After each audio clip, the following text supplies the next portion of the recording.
who is officially a Shelby County Historian, and he's a lot of other things which he's going to tell you about, mostly good. And I think I'm talking bad about myself. one interesting aspect about my good friend and colleague Jimmy is that I've been here as an adjunct for 12 years. And I'll bet you've been in my classes 12 times. Well, twice a year, you do the math. Well, my math's, it wasn't all 12 years. That's right. Yeah. But you all saw the email I sent out about how your final exam is going to be a speech or critique.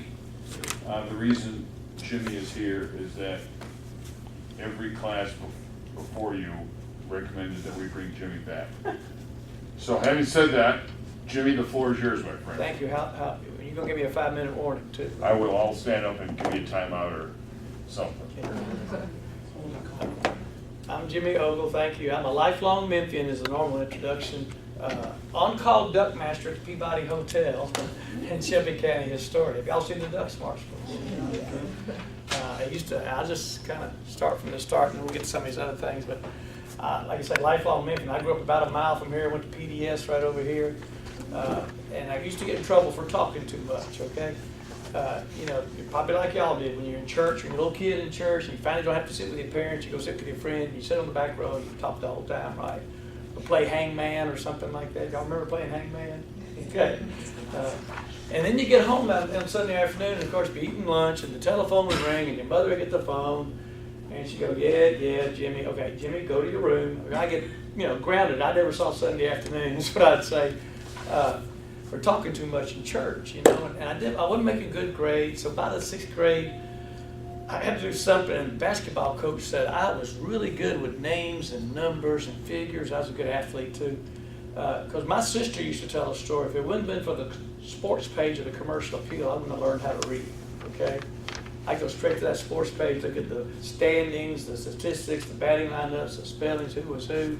And I just had a real good mind for that. So he invited me or challenged me, $20. Get into the spelling bee. You'll win it. You'll do good. Just go practice it. And your parents will be really proud. You'll make all this up to them. And sure enough, I worked on my own at home and went to the spelling bee. I was the underdog for sure because I was a C student. And we got down to the final two. It was Philip Fentress. I'll remember this day. Right over at PDS in the chapel. And he was spelling his word, and they said judgment. I went, ooh, I got that. And he went, G. And they said, no, you said J. You're out. Because you got to drop that E, and add the N-E-N-T. So I spelled judgment right, then I spelled extraordinary, and I'd practice it as extraordinary, and I'd won the spelling bee.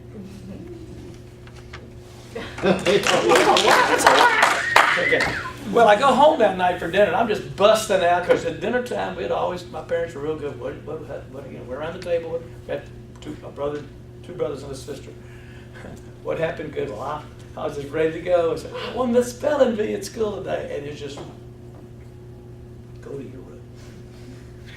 Really. They thought I was lying again. They sent me in my room without dinner that night for winning the spelling bee. I had to come to school the next day, and the headmaster had to call my home and tell them I won the spelling bee. And that was the last academic achievement of my life, okay? It was 6th grade spelling bee. I went on to be a very good basketball player, went to MUS. I was MUS's first all-state basketball player here in 1970. We won our first 23 games that year. Yeah, it's a point guard. I went to Southwestern, which is Rhodes now. In my freshman year, I scored 29 points in a basketball game as a freshman without three-pointers. Think about this. I was known as an assist guy. And that was on January 20th, almost this week, in 1971. That was 48 years ago. That record hadn't been broken since. I still hold a scoring record at Rhodes College for basketball. Now, unfortunately, that 29 was higher than my GPA. Don't think about where that decimal point should be either, okay? And so I was on the 10-year plan going through college, is what I say. For one degree, came over here in 1973. Tuition was $169 for this semester. I could take 18 hours for $169. And I wanted to be a coach, and I was working at First Baptist Church in the recreation department. So I said, and they got me involved in recreation. So I entered the education department. At that time it was HPER. Now it's like HPERD and motion and all this other stuff. And once I got going, I did really good. I got a BS in education, 1980. And got a job at the Memphis Park Commission, the recreation department, handling special events. like safety song and speech contests in all the 100 playgrounds or community centers, or the junior police chief contest, or the bicycle derby. Got advanced up to be the administrative manager for the executive director of the Park Commission, which is the zoo and the Pink Palace and the stadium and golf courses and 4,000 acres of parkland, all sorts of things, garden center. And then the next year they made me deputy director. And then the next year they said, we did an interim director down at Mud Island. You go down to Mud Island. So this summer of 1985, I was 32 years old, and I was the interim director of Mud Island. I was the general manager, and I was the deputy director of the Park Commission for $36,000 a year. I was a good bargain, wasn't I? Ali Prescott did that to me. He sent me an email today about something that was in the paper about me today, so he remembers. And I finally got to the point I got to do one or the other. That's what got me downtown. I started in 1979 in downtown on the loading dock at Goldsmiths, making $3.25 an hour. And I got really charmed about all the buildings and that was at a time in downtown Memphis when it was empty, and I'll come back to that in a minute. So I stayed at Mud Island 8 years, ran Memphis riverboats for 5. Beale Street wanted me. I ran the operations of Beale Street during the millennium years, all that 2000. And then the Smithsonian came and called and said, we want you to run the Memphis Rock and Soul Museum in downtown Memphis, which I went to that. Erickson Group for 6 years in marketing and casino marketing and arenas and athletic teams around the country. And then I wanted to get back on the river, so they just finished Beale Street Landing. They talked about the big American Queen coming back on the river. We'd had nothing on the river for 3 years in overnight passenger vessel transportation. So I became the dock master at Beale Street Landing in 2011, and then became the duck master after that at the Peabody Hotel. So the boy can't keep a job, right? I mean, he's moved around a lot, but you look at all those things I've been able to do. And I'm just the luckiest Memphian there is, really. I retired last year. I got my first Social Security check last month. A draft. Yeah, proud of that. But about 10 years ago, in 2008, I'd gotten an itching to, I was working at a marketing company. I wasn't talking to groups. Like when you're running a facility, you're always doing the VIP tours or step-on guide for buses that tell people to go out and do speeches about your facility.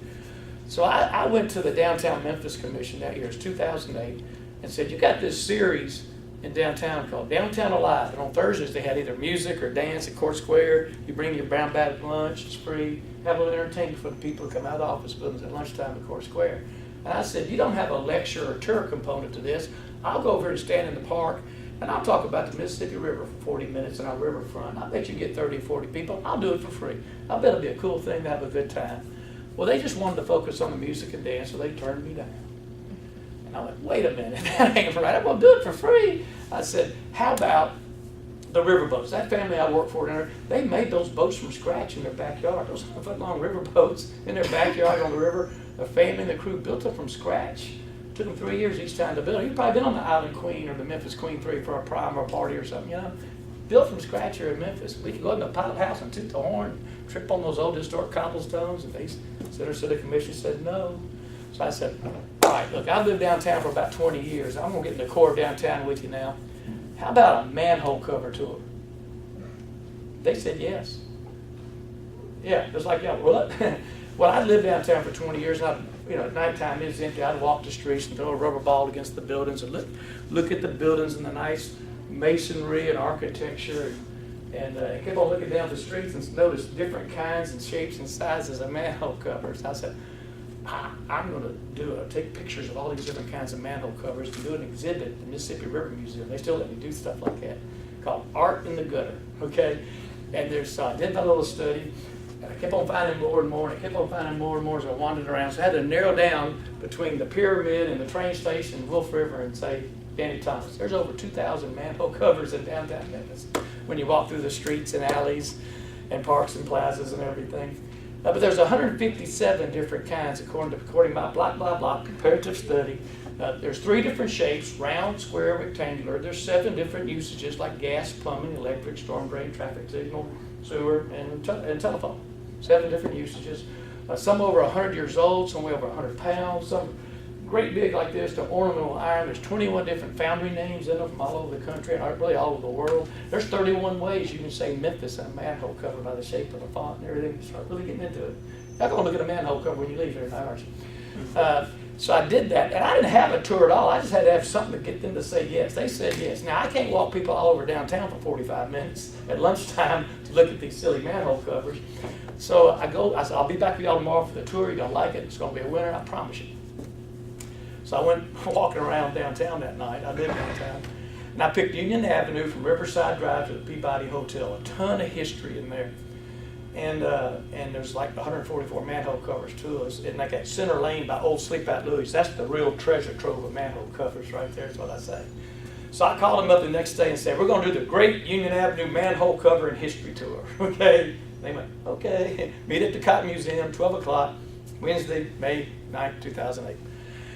I said, all y'all got to do is put it on the website. Here's our deal. If I outdraw y'all, you get to let me do this 10 times this year on my choice, whatever topic I want to talk about, whatever part of downtown. You don't have to pay me. You just can't tell me what to say, but you got to promote me on your website. So I didn't even have a computer at home. I didn't have internet or anything. And they said, okay, that's the deal. So they put it on their website, and the next day, the commercial appeal calls. You're not taking people down in the manholes, are you? And I said, no, that's against the law. And I would never do anything against the law, would I, Chris Rome? No. Come on down. Not if there were witnesses. That's right. Well, that's another story. So I said, come on out and I'll show you what we're going to do. And you can bring a cameraman and take pictures. And sure enough, they did. And the next day, there was 4 big pictures in the commercial appeal of comparative or ornamental manhole covers. Really cool. The next day, it was 91 people on the tour and 2 TV stations. Okay, that's twice as many people that were Court Square. So I went, ha, a star is born. And I made it. And I got my 10 days. So that week, I had to go, every week I had to go write another tour in my head because I do no notes, you know, of Beale Street, of South Main, of Court Square and surroundings, of the Pence District, of the river. So I have 26 different 45-minute walking tours of downtown that I can mix and match and put together, like have a 3-hour tour. We put 3 of them together right in a row. I actually, in 2015, I had an open day. I had 49 free tours in downtown. And I'm doing it all for free. You know, it's just a home mission for me. And I had an open date on October the 10th, 2015. Now, what would you do on October the 10th? If you had an open date, you wanted to do one more tour, what tour would you give? Do y'all have an inkling? Well, you'd give a 10-hour tour, wouldn't you? No? Yeah, no? Oh, yeah, you would. So on the 10th minute of the 10th hour, the 10th day of the 10th month, we stepped off the roof of Beale Street Landing. I had a predetermined route and timing, and about 90 people stepped off. Now, not all of them were going to last. Some had to go to a football game in the afternoon. Some came back.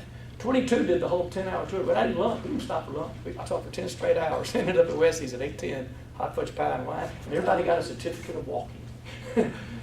Autograph, numbered, you know, really corny. So that's how it is, just corny. But so I did that spring and summer. And then the University of Memphis asked me to do it as a continuing education course, back when they had the wellness and living class. So I had to go get a laptop and a scanner and scan things for presentations like I used to bring to you. And I did 3 two-hour sessions in a classroom, one of these places, and then 3-hour walking. It's a 15-hour course. I'm just walking through downtown Memphis and the history of downtown Memphis. And in 2011, they asked me to be on the Historical Commission, Shelby County Historical Commission. I said, okay. 2012, will you be chairman? I went, well, okay. And then in 2013, it's historian. Well, we'd like for you to be the historian. You know, that went pretty fast for me too. So when I came to the classroom here, I did about 5 different sessions, and then they could discontinue continuing education except for like CPR and computers and defensive driving or something like that. The Wellness and Fitness Lab, Rhodes College picked me up. So I kept on going on my free tours.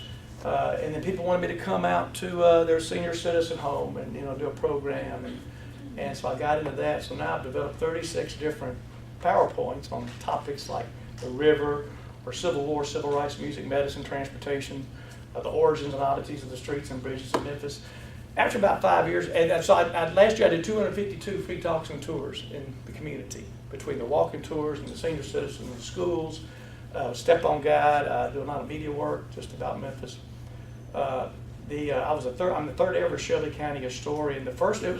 Every county, there's 95 counties in Tennessee, and each is appointed since 1965. So you have one historian, and the only requirement is residency. Okay, you don't have to have a degree, you don't have to have a job, you don't have to wear clothes to the interview, is what I say.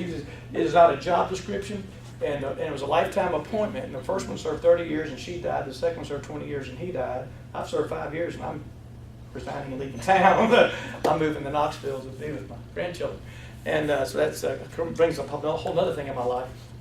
And so that's how that happened. I had one history class in my life, and that was here at Memphis State at the time, 1973. Dr. Charles Crawford, who's still teaching that American history class to this day.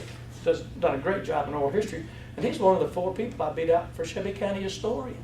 Think about that. So whatever I did talking history has made me popular and in demand for telling stories about Memphis and Memphis history. And that's where this is where I kind of kid out to do a little bit of that right now. Is there's no city in America that tells a story of American history better than Memphis, Tennessee, good, bad, or ugly. Okay. When you think about the early Native Americans and European explorers up to the 20th century entrepreneurs, Civil War, civil rights, music, medicine, transportation, all the highlights, you can't top us. There's about 468 good years of history here. I tell people I have 150 hours in my head and I got 40 minutes to talk about it. That's why I talk real fast. Okay, and I got to learn to slow down. But when you look at 1541, we'll have a little history lesson here for a minute. 1541, the Spanish explorer Hernando de Soto came wandering through the south looking for the Pacific Ocean and gold. And he wandered around on Native American pass and Animal Pass and finally got to the highest piece of ground on the Mississippi River between Cairo and Natchez, which is where you see downtown Memphis now.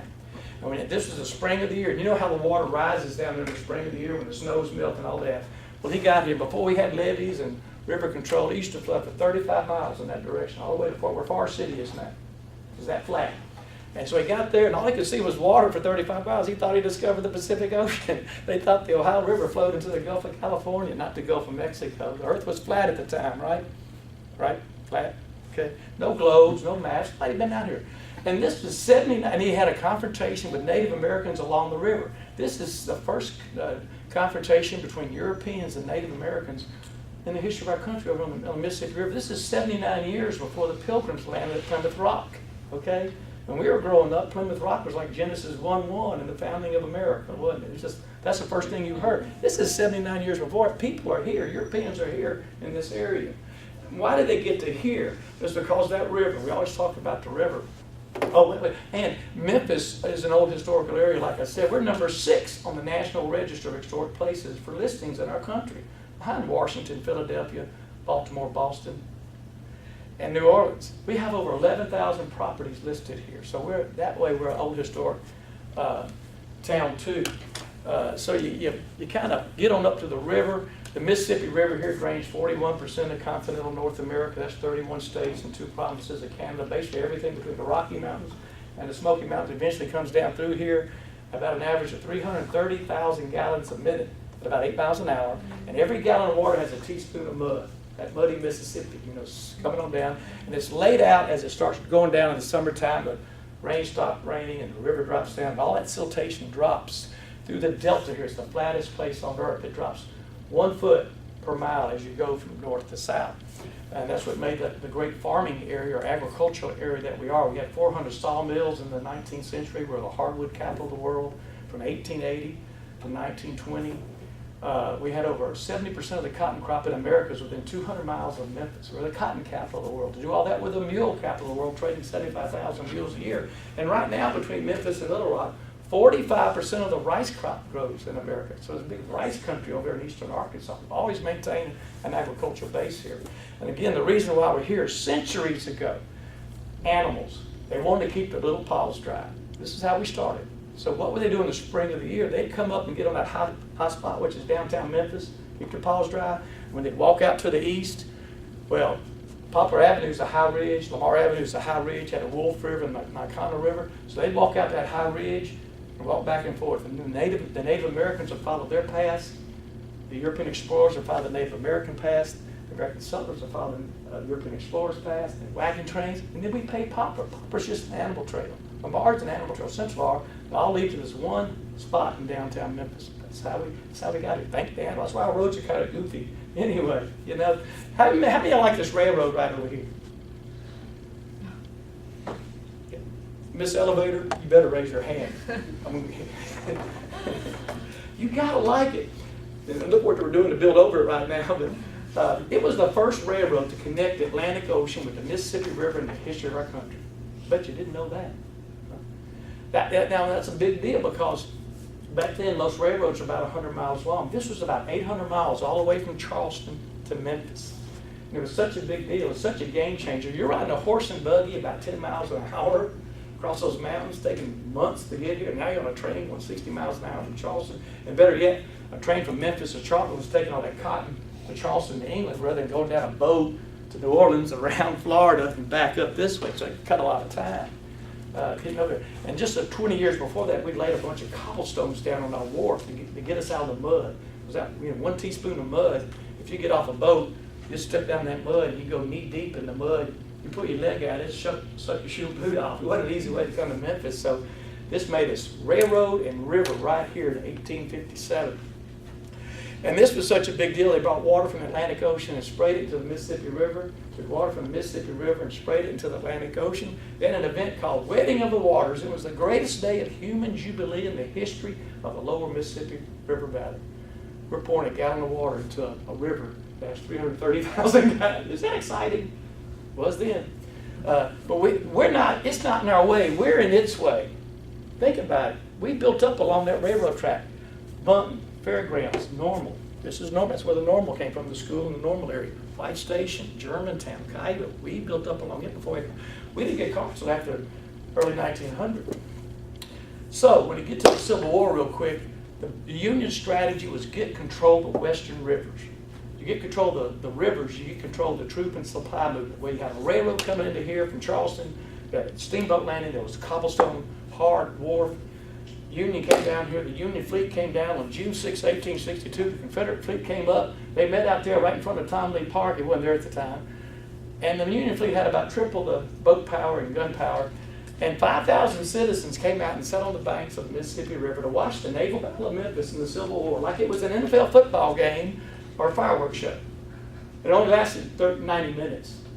And the Union won real quick. But it was, no shots were fired on the land. This was a river battle. We never had a shot fired on Memphis. No buildings burned like Richmond or Montgomery, Atlanta. We're untouched. We have martial law during the Civil War. A very strategic Union town right here. General Sherman planned the march to the sea from here. General Grant planned part of the Battle of Vicksburg from the Hunt-Fieldhofer stands here. We housed over 7,000 wounded Union soldiers, and business was so good in Memphis, we owned the First Tennessee Bank, the 14th oldest bank charter in America. That's how good it was. That's the start of our great hospital tradition, too. And that was the largest inland naval battle in the history of the world.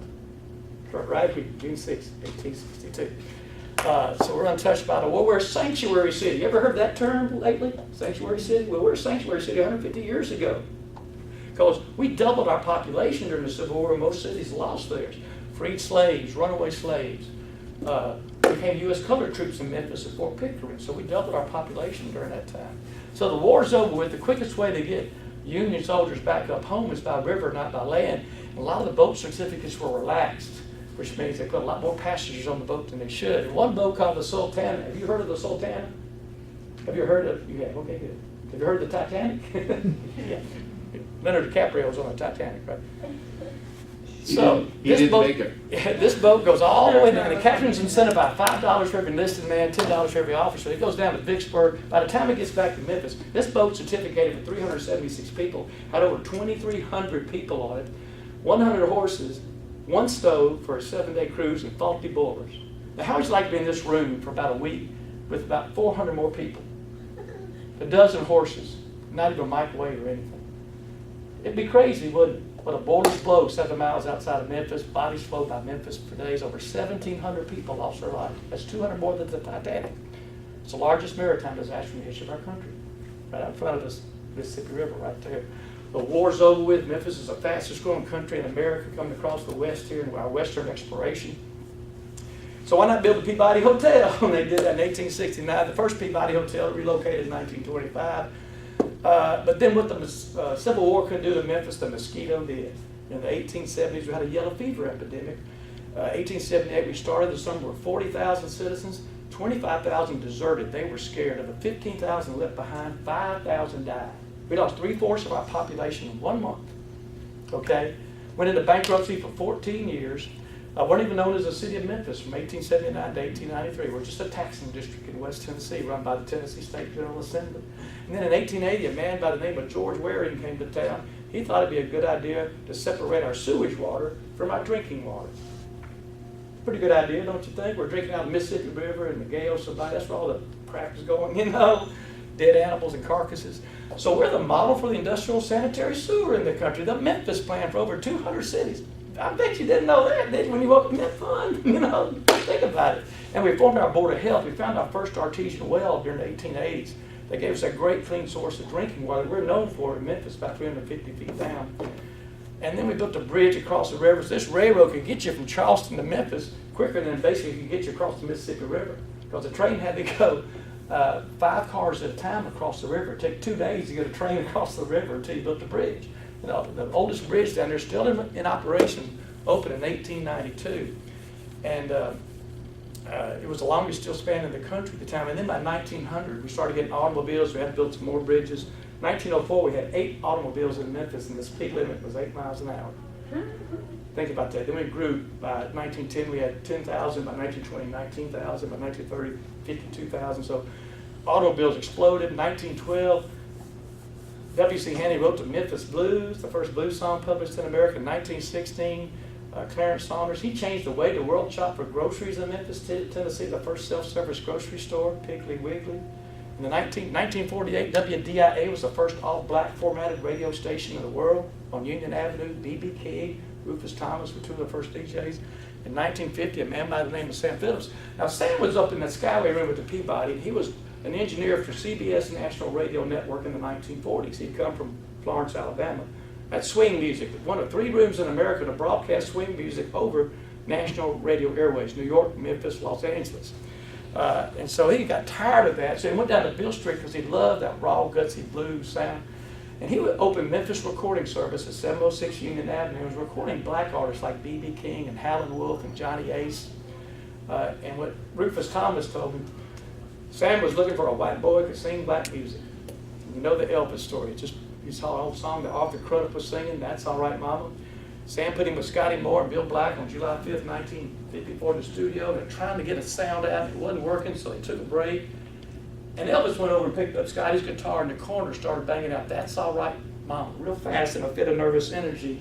And Sam comes running out of the control room saying, that's it, that's the sound we're looking for. And they took that sound down to Dewey Phillips at WHBQ. Now from 1949 to 1958, we're a segregated city now. Dewey was playing music by white artists, music by black artists in the same hour on the same radio station in the South. It was unheard of at the time, but it was the music the kids loved and the parents hated. It's always generational. My mother hated the Beatles in the 60s, you know, because of everything. But and he had to play Elvis' song over 15 times that night because the kids liked that song. That's All Right, Mama. Elvis has about 100 better songs than that. That was the very first time an Elvis record played over the radio from the Chisca, WHBQ, the mezzanine level. And that was Dewey Phillips. So Memphis has 2 Tony Award-winning musicals.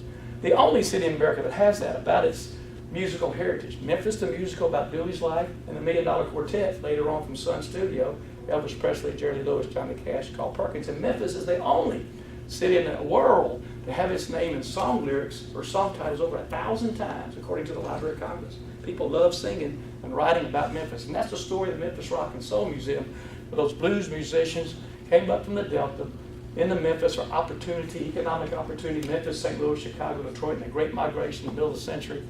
You had the spirituals, the field hollers, the work songs that became the blues, the country, and the gospel. They got into Memphis on Beale Street. White kids could go down to Beale Street. Blacks could go on the Main Street. And the white kids really loved it. And that's where rock and roll came from. It's Sun and soul music stacks. Otis Redding, Sam and Dave, Isaac Hayes, Booker T. Williams, Soul Man, Hold On I'm Coming, all those great songs.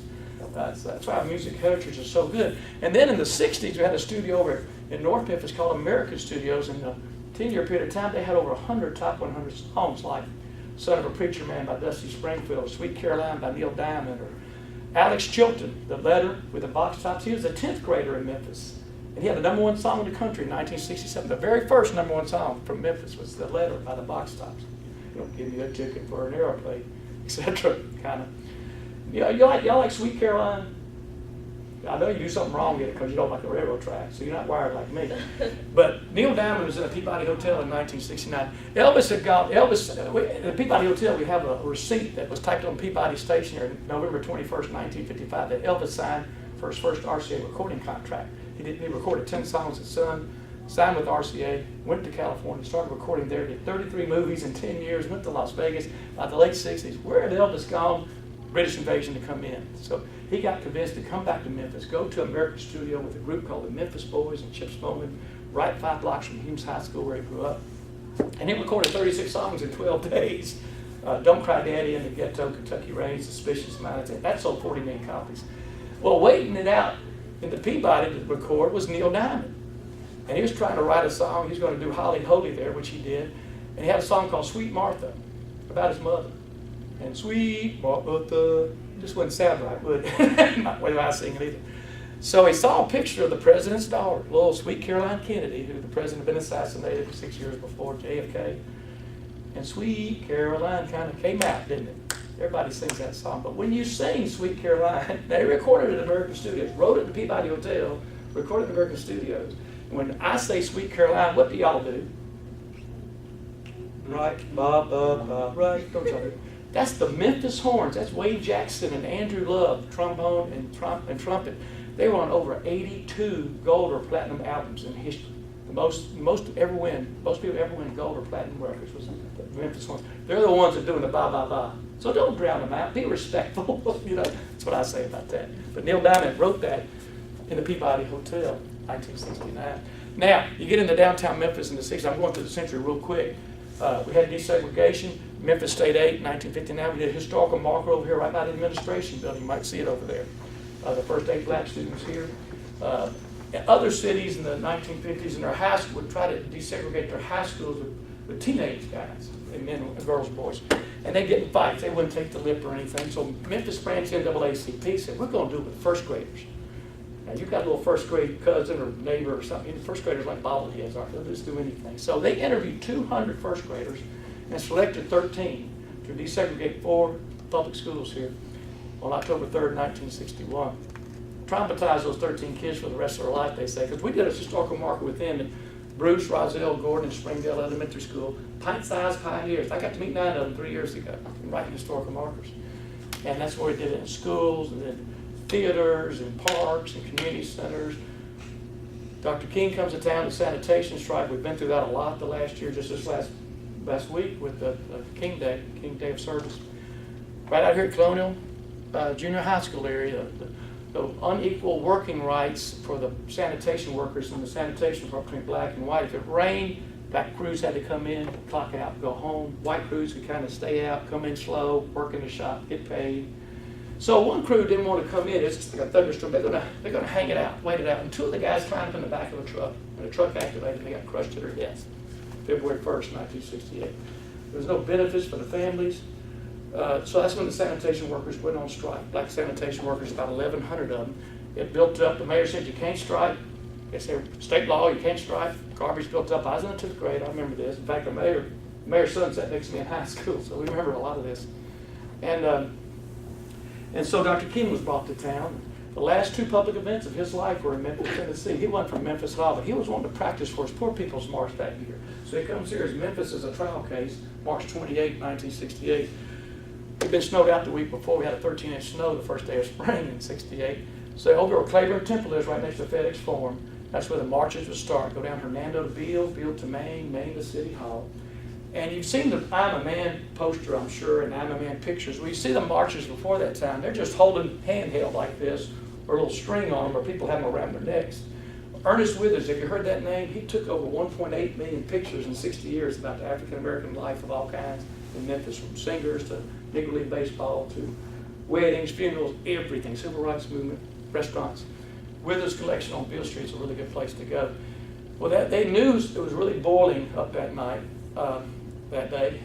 The King March came to come in, and he told me this story because I got to know him at the Rock and Soul Museum. He said, Jimmy, The white rednecks didn't want Dr. King in town stirring things up, and the black radicals didn't think he was moving fast enough with the nonviolent, peaceful protest, the invaders and the Panthers.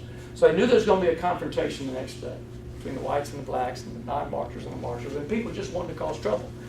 That's happening a lot in our country now. People just, if somebody's going to assemble, somebody wants to go cause trouble. You know, counter-protest, I think what it's called now.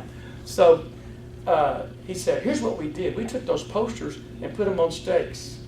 You know, like this. You've seen that picture, everybody standing by Cleveland Temple, all with the I'm a Man posters like that. And the reason why is because when the trouble broke out the next day, they could pull the posters out and have something to defend themselves with.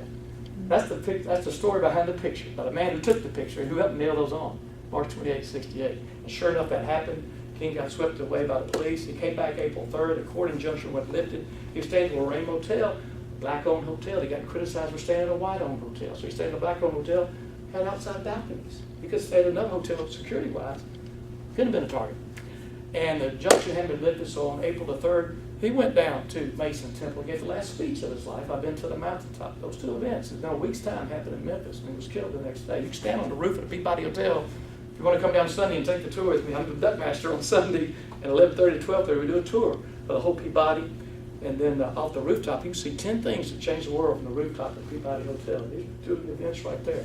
Mason Temple, you can see out the red roof. You can see out in the trees right past Crump Avenue. I got shot. R.S. Lewis and Sons Funeral Home's right by FedEx Road. We did a historical marker for them. And that was 68, and Memphis really started clearing out with the desegregation of the schools, the white flight.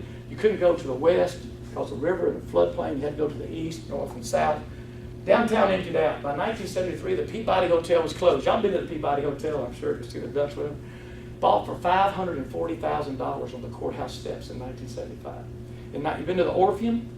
That was the big old Malco Theater. Malco offered that to the city for $100,000 in 1976. The city turned them down. They didn't want it. So a group came together and bought it for $285,000. In 1982, the Lorraine Motel was saved from the courthouse steps for $144,000. For less than $1 million in a 7-year period of time, we saved the Peabody, the Orpheum, and the Lorraine Motel. Those are the three cultural cornerstones of our community downtown, don't you think? Okay, so 1977 to 1983, Beale Street's totally fenced off.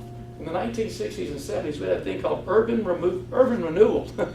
It's 15 projects, 570 acres, over 3,000 buildings were removed out of the core that rings downtown. You'll still see a lot of those vacant lots to this day. That's how FedEx Forum got built. In Gibson and Weston, there's a big empty lot. We called it urban removal. Beale Street was totally fenced off. You couldn't walk or ride down Beale Street for 6 years. You had to go down the alleys. Only A Schwab was open. You had to enter from the back. Okay. By 1979, there's more people living in jail in downtown Memphis than living residentially. 500 lived downtown. There's 1,000 in jail. And the political leaders wanted to build a bigger jail. And the business leaders said, we got to stop this emptying out of downtown. That was the Beltzes and the Turleys. The Beltzes had bought Peabody Hotel for that $540,000. They spent $25 million in 5 years restoring it and reopened in 1981. And that was the catalyst event for the rebirth of downtown. But Island opened in 82, Beale Street Park in 83, Orpheum with 14 days of Broadway in 84. This whole month of July is going to be Hamilton. It's 100 days of Broadway at the Orpheum now and a bunch of other great shows. We built the Convention Center Hotel in 1980. What was funny about Denver, our Convention Center Hotel in 85 before you were here? Were you here yet? You had Holiday Inn then or what? Yeah. Okay. Well, in 1979, they were talking about you're building. We have a convention center. We don't have a hotel adequate. Ever heard that story before? And they say what you're doing. You're building a 12-story building in downtown Memphis with 1,300 rooms, bars in every room. People killing to get in there, and they called it the Glamour Slammers. What they called that was the jail they were building. Commercial people just loved it, and that's where we were. Really trying to revitalize downtown with the real people. That finally opened in 85. B.B. King's 91, Civil Rights Museum 91, Pyramid 91, 6th tallest pyramid in the world. AutoZone moved its headquarters downtown. You know, AutoZone started in Memphis as Auto Shack in 1979. Got sued by Radio Shack for the name infringement. Now there's 6,000 AutoZones and no Radio Shacks. You know, in the 60s, a young man from Memphis went to Yale and got a C- on a term paper for the idea of overnight package delivery by air. Right? At Yale, yeah. Fred Smith. How would you like to be that professor right now? And he still sends him his annual statement every year too, you know. He employs 32,000 people and 400,000 people worldwide. I mean, the innovations we've had here. I hadn't mentioned the biggest of all in the building you're in right now. that second floor. Go down to that museum in the second floor and see how we changed the way the world traveled in Memphis, Tennessee in 1952, right there on Summer Avenue. The first overnight roadside lodging chain, Kimmons Wilson. Right here, and that's the story of this building, this school. It's named here. 1955, Sam Phillips' son and Kimmons Wilson thought it'd be a good idea to put a microphone in front of a woman and let her talk on the radio. What do you think about that idea? If you don't like the train, you like that idea? I like that. Okay. Well, not only did we break the color-bearing radio in Memphis in 1948 for our country, we broke the gender-bearing in Memphis for radio in our country. In little old Memphis, Tennessee in 1955, when 8 women became the first day DJs at WHER. Want to be WSHE, that's already taken, so WHER, 1,000 beautiful watts. And I'm going to be happy that this August or this week, we're going to dedicate a marker for WHER Marion Keisker down at 972 South Road, the site of the third Holiday Inn ever. So, home of the blues, birthplace of rock and roll, cradle of soul, crossroads of America's music. We've done a lot for the culture. When you talk about Elvis and soul and Stax and all the things we've done in radio, it's just incredible what we've done here in Memphis. Now, we fast forward up into now there's 27,000 people living in downtown, over 110 restaurants. It's the entertainment center of our city. 17 great museums like Sun and Stax and National Civil Rights Museum, Cotton Museum, Belts Museum of Asian and Judaic Art, Memphis Rock and Soul, the Hall of Fame, the National Ornamental Metal Museum. The next closest metal museum is in Japan. That's how cool that place is down there. You know, travel and tourism and hospitality is our number 3 industry in the Memphis area employment-wise. $3.5 billion annual economic impact, over 50 Billion. 3 billion. Over 50,000 employees. Over 11 million visitors a year now, too. Number 2 in Memphis is hospitals and healthcare. Okay, UT started here in 1911. UT Medical now is UT Center for Health Sciences, Baptist and Methodist. And Bonner was a sewing circle of little old ladies sewing clothes with red thread for orphans in the 1920s. And look what it's grown to be, an $800 million pediatric hospital. Shaker Clinic, Southern College of Optometry, International Children's Heart Foundation, babyheart.org. Go to that. 23 years now, 24 years now, 31 foreign countries, over 6,000 surgeries by people from Memphis to children around the world with congenital heart failure who are 30 days or younger. Some of those kids are coming back to work for International Children's Heart Foundation. And of course, St. Jude, Danny Thomas started that here in 1962, had a less than 4% success rate in curing the catastrophic childhood diseases of cancer and leukemia, a $1 million budget for the entire year. It was the first integrated hospital in Memphis, too, was St. Jude. It received patients regardless of race, creed, color, nationality, or ability to pay. In the 50s, Danny Thomas had heard a story about 2 black kids got turned away from a white emergency room in somewhere in the South, and they later died because of the color of their skin. He said that's not right. That's why he wanted to make a difference in the South when he prayed with a bishop up there. And the bishop had a hookup in Memphis and sent him to Memphis. Now that success rate has grown to be about 90%. You've heard of St. Jude, but it costs $2.5 million a day to operate that hospital. And no parent, no family, no child paid for their travel, their treatment, their housing, their food for any visit to St. Jude. It's the true miracle of Memphis when you think about it. It's a really neat thing. So number 2 is hospitals, healthcare. And then we say rivers, railways, roadways, runways. We're the number 2 inland port on the Mississippi River. We're one of 3 cities in America that have all 5 Class 1 freight rail operators in it. You don't like that, do you? Where I-40 and I-55 cross in West Memphis, that's the 3rd largest center of trucking activity in America. That's a big truck stop. So they're going to have a 20-story hotel over at Southland coming up. Oh, because of the game? Yeah, they're doing I so hadn't good. heard that. I have one friend over here who runs a truck stop. He sells 1 million gallons of diesel fuel a month over there. So that's number 3. And then, of course, the airport's number 1 in cargo for the last 35 years. So travel and transportation distribution is number 1. That's what we're made of. You know, we have problems now? Yes, we've got plenty. I wish our politicians would focus on education, crime, drugs, blight, and litter. Not worry about some of these other things they worry about and get in these crazy political situations. That's what we really need here in our community. In closing, I beat you, didn't I? Well, and make sure you give yourself a pitch. Oh, okay, but what, let's see, river, railways, roadways, runways. Hey, you know that big M on the bridge? You know that's the longest freestanding letter of the alphabet in the world. It's 1,760 feet long. You didn't? No. You know, Nike distributes over 170 million pairs of shoes through Memphis a year. Number one in Nike World. You know, we had the first ever Public Enemy number one out of Memphis, Tennessee, graduated from Central High School. Machine Gun Kelly, not the rapper, the other guy, 1933, got caught in Memphis at 1408 Rainer Street. There's a girl that works at the Peabody that lives at 1408 Rainer, because she hears me, she's where we get to give away the free duck cookies at the end of the tour. So I get to say, she lives in Machine Gun Kelly's house. You know?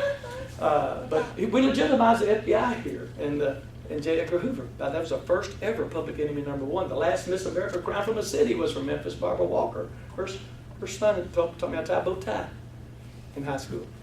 Paul Bear Bryant coached his last football game. That's a whole nother story. Archibald Moonlight Graham played baseball here. That's out of the Field of Dreams. That's a real person. Burt Lancaster character. He played baseball here in 1908. Oh, you ever seen the line roaring in the MGM movie, the logo, and the MGM movie comes on, that line goes, you ever listen real closely to see what he's saying? He's going, Memphis, Memphis, right? Seriously? Have you heard that? No. No? Well, that's not true. It's the only lie I've told you today. And I tell that intentionally. Everything else I've told you so far is 100% true. You can't make this stuff up. It's like Don Poyer used to say, only in the movies and in Memphis.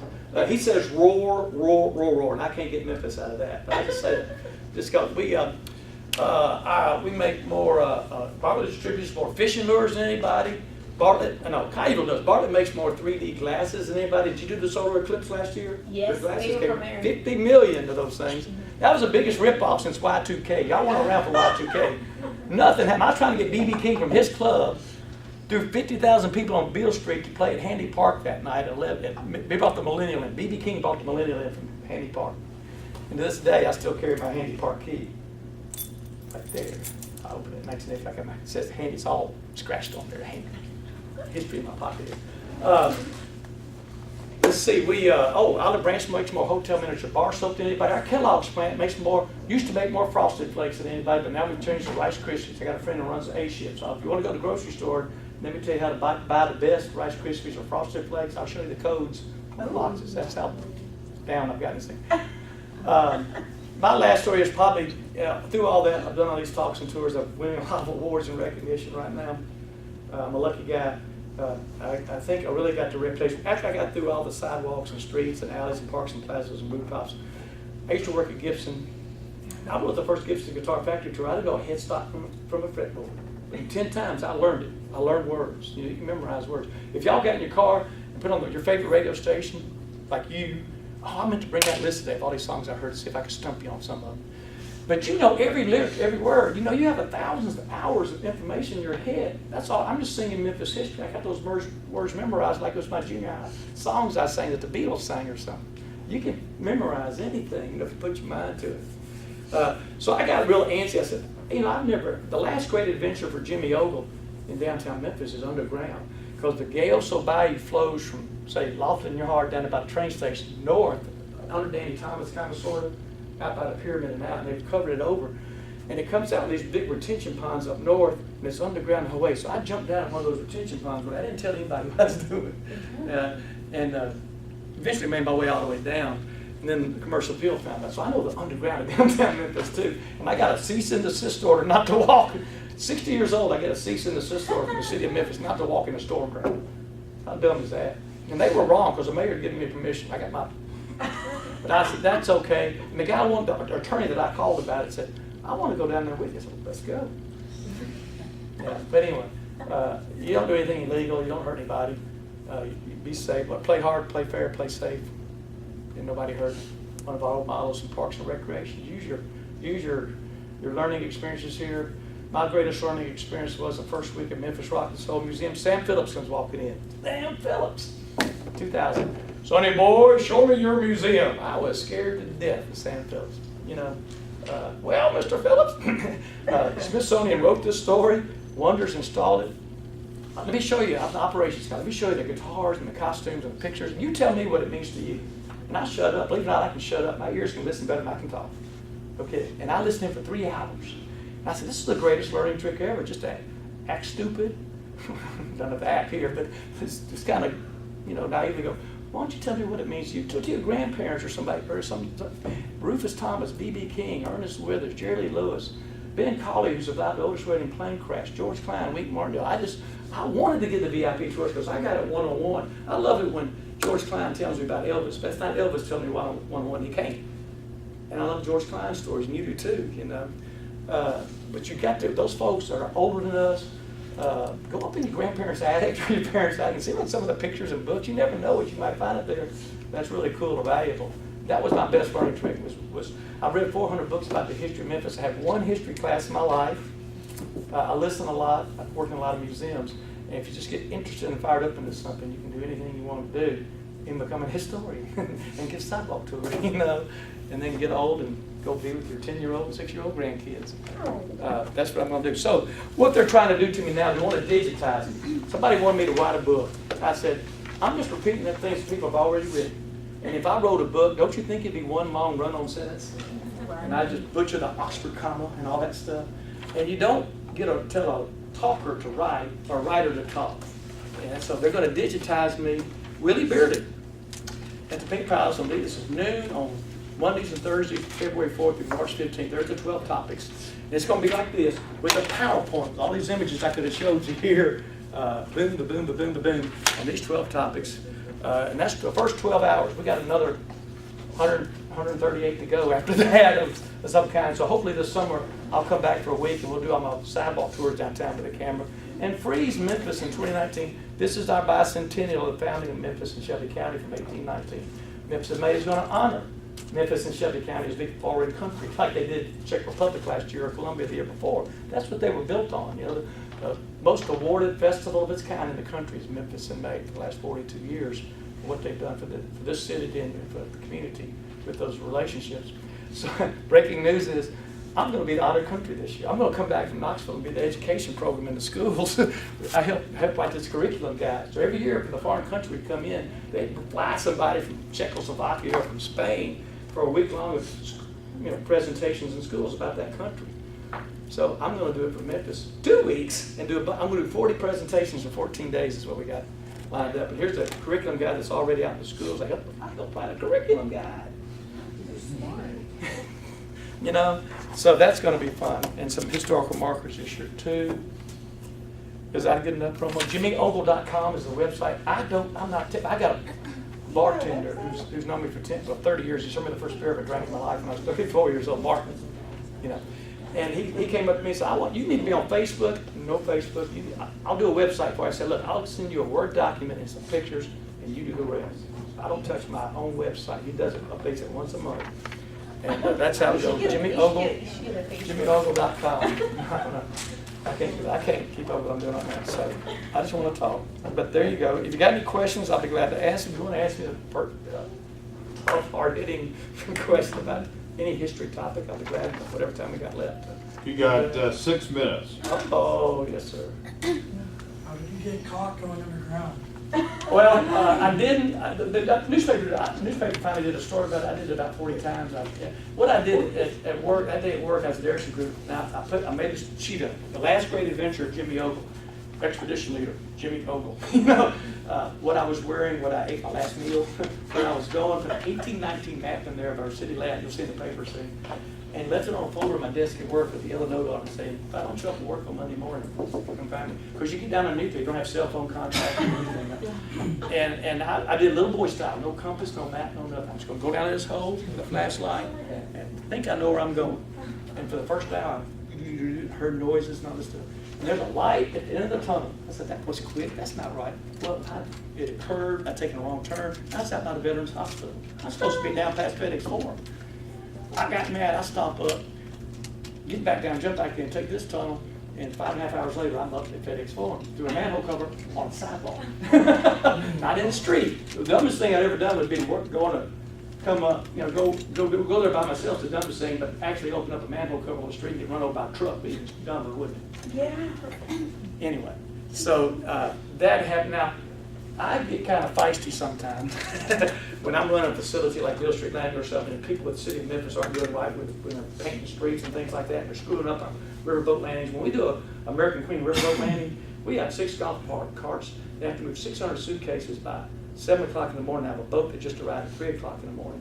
And then 400 senior citizens in the golf cart, out by 9, all of them, and 1,000 boxes come in for 3 hours of supplies for the boat, and then the suitcases come down, and all that folks, you can't be in here doing it. And so I got in trouble for going nose to nose with some cops and some Tucson Park guys, so they thought they'd get back and they go, well, you can't go to the Ogle anymore. Really, is that mature? Okay, so that's how I got pinched on that, because I did have permission, it wasn't dangerous, and nobody had not told me. And the mayor actually told me to go down. I was a feature on a national magazine in 2010 for that, called Mental Floss. In an issue of the 10 things you don't want to know about your hotel room, or 10 things you don't want to know about a restaurant kitchen. Well, 10 of the dumbest things we've ever done in our life, and life's lessons learned from it. An author came there and went down there with me. That was, we were number one there. I have a picture of that. And I don't know what the life's lessons was, but you just never know. So that's how they pinched me out there, getting back at me. I'm pretty much, I've had myself out there, my neck out there the whole time for 30. I've been in downtown for 40 years, since 1979. And I think I'm the most fortunate guy in Memphis. And I'm here to tell it, I'm not in jail. and really, you can't lift up a manhole cover and go down. That is breaking the law. But if I was going to get caught that day, my excuse was, I just walked up that ditch from over here. I showed you, I didn't know where I was going. Just play like Gomer Pyle Dumb about it. I didn't have to do that. But, if you act like you know what you're doing, you pretty well get away. And I used to keep the score clock for the Tigers and FedEx Forum and for the Grizzlies. I used to say, you can pay Calipari $2 million a year to coach his team. You can't start the game without me. Yeah. Because the TV tells me what to do. I punch the horn, tell the referees when to play. I had 5 seconds of power in that game all the time. Great game. NBA used to fly me around the country as a neutral timekeeper in the playoffs. To San Antonio, Indianapolis, just to start and stop the clock in the NBA playoff. There's 2 rules for keeping the clock. I learned this at First Baptist Church Gymnasium, freshman girls basketball coach. You start the clock when somebody touches the ball. You stop the clock when the whistle blows. That's it. How many talented people do you have to find that can do that? You just got to concentrate. And now the referees' whistles do that for the last 18 years anyway, so you're just backup. Not getting flown around the country to do this. And I used to write nicely. The golf tournaments would fly me to Washington and Connecticut just because I could write numbers good. So I got to see the country just by goofy skills like that. That was 80 games and 169 Globetrotters and everything, Jimmy Hazlett did it, the scorebook, for 53 years. His mother graduated from West Tennessee Normal. He got his undergraduate degree from Memphis State College, his graduate degree from Memphis State University, was getting his doctorate from the University of Memphis, all in the same building. 53 years in Shelby County Schools. 44 years in Shelby County Schools, but he started keeping the scorebook when the men played in the field house in 1962. Coliseum, Pyramid, FedEx Forum. He sat beside me. 53 years, he missed 9 home games, Tigers, men games. He just retired, so I retired with him. So you can find these little odd jobs, hobby jobs. That's what this little history thing started out with me. And the little fish ate the big fish in my life. I just quit my job just to do this stuff and not worry about it. And somehow financially I'll make it, And now I'm retiring. I'm going to Knoxville. I'm not going to talk. I'm not going to Knoxville. I'll come back a few times this year. I'm going to drive a carpool and throw them all in the backyard and stuff like that. And that's what life's all about, being a graduate. Think about it. Any more questions? That wasn't a hard question. Yes. Anything else for Jimmy? She's a bad influence on me, I'm going to tell you about that. What is Memphis's hidden gem to you? What is something that no one else really knows about that's like really historical? About 1,000 things, I guess. That's the stuff I said today about like a railroad track. That was one of the top 5 events. That silly railroad track you see right there that you had to walk across and cuss and all that stuff and stuff. Now we're building a $10 million route. And the deck of construction knocked over my normal depot historical marker there. It's cracked in 2. Right underneath all that where the frame of the normal depot was. I brought the materials out here to build this school, to build the administration building in Minders Hall. For the first 17 years, Memphis State, West Tennessee Normal, was outside the city limits. Okay, 1912. In fact, you know where Minders Hall is? You don't see this from the ground, but it was named for Elizabeth Minders. The first president was Seymour Minders. Minders Street's named for him. The second president was John Brister. I did an 8-part study of the whole day for the library. But Brister is named for the 20's son of John Brister, who died in his age 20 as an adult. And Elizabeth Minders died as a female, as a 20-plus adult. So those 2 buildings are named for children, not the presidents. And if you go up in the area, if you just get an aerial view of Memphis, look down at Minders Hall. It's in the shape of her initials, E.M. If you look from there, it's named. This, all right, that's an odd stat, isn't it? That's your campus right there. It was an open campus when I was here. You could drive all through right by the administration building. All those streets are closed now. A lot of the medical history, if you put me on the spot about what is one, you know, the music, a lot of the music stats and stuff, and that's just, what I'll do, if you'll, do you send emails out to these folks or what? If you just go to info@jimmyogle.com. I'll send you a 10-page document of highlights that are sectioned out: Civil War, Civil Rights, music, medicine, the 7 flags that fly down there, what they mean. I'll just send it to you. It's 10 pages of all this stuff I've just thrown at you. That's what I tell people. Don't try to write this down. I'll send it to you. Just listen, because you're going to try to. But it's info@jimmyogle, JIMMYOGLE.com, and I'll send it to you tonight. Free of charge. I'll send you a tour of when they filmed The Firm here. I was involved in that in 1993. Top, you know, Mitch McNear. We saw a lot of his stunt double. I beat Sidney Pollack on something one time. That's a whole other story. But every site in Memphis was The Firm. Then we did The Client, The People versus Larry Flint. Also, you know, the last #1 song in Memphis before Uptown Funk. You've heard of Uptown Funk, right? 40 years before there was a #1 song produced out of Memphis. Guess what it was? 30 years. 1977. Disco Duck by Rick Dees, a DJ here. Was it DJ here? And his band of idiots. Yep. And if you just Google Disco Duck, and it's the worst era of music in history. Wait a minute. And oh yeah, I know. This is Casey and the Sunshine Band right here.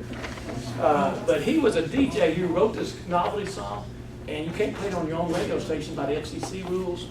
But he did it anyway, and he got fired, so he went to WHPQ, WPS, went to WHPQ, and became the #1 song in the country. That's when he went to California, became Rick Dees Top 40. That's got to start in Memphis with Disco Duck in '77. Lee Martindale was a DJ, Dewey Phillips. It's a B.B. great King. song. Oh, yeah, it's put it on your phone right now. Just vote on that's great. It's a The great railroad song. track's a lot better than that song. I tell you that right now. Disco Duck is not Disco Well, let's Duck. hear it for Jimmy.